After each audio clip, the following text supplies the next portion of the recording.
Әбілхан Қастеев атындағы өнер музейінде кескіндемеші Бақтыбек Талқанбаевтың «Жаңа дәуір» деп аталатын көрмесі ашылды.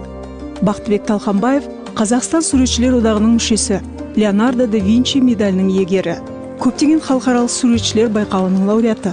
Зерттеу жұмыстары көп, сосын ол кісі айтады, менің жұмыстарым емдейді дейді. Сондай бір өзіміздің апаларымыздың өнерінің қасиетінен шыққан современный суретші деп білемін.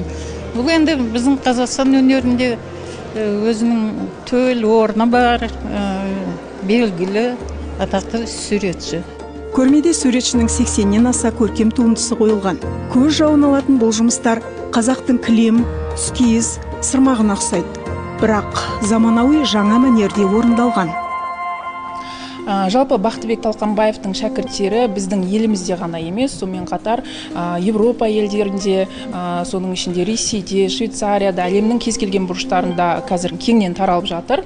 Яғни адамдар жаңа заманның өнеріне, жаңа заманның кескіндемесіне қарай бет бұрып, сол арқылы өздеріне пайда алады. Яғни өз жандарын емдей алатын, өз потенциалдарын аша алатын қабілеттері қазіргі таңда ашылып жатыр. Қазақ бейнелеу өнерінде арт-терапияға негізделген кескіндеме кейіннен пайда болған. Автор өз туындыларында адамның жанын емдейтін ғарыштық тылсым күш-қуат барын айтады. Қоғамды қалай тазартамыз? Адамзатты қалай тазартамыз? Әлемді қалай тазартамыз?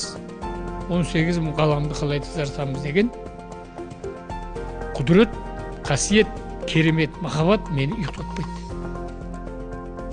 Күндіз түні осы менің ішкі дүниемнен кетпейді. Менімен бірге. Сондықтан мынандай жұмыстар, бұл жерде менің шәкірттің жұмыстары бар біраз. Оның кейін енді қазір мен 3-ші рет ашып отырмын Қастеев музейінде. 10-ші жылы 99 жыл ашқам, бір ай бойы нені жүргізгем, методиканы.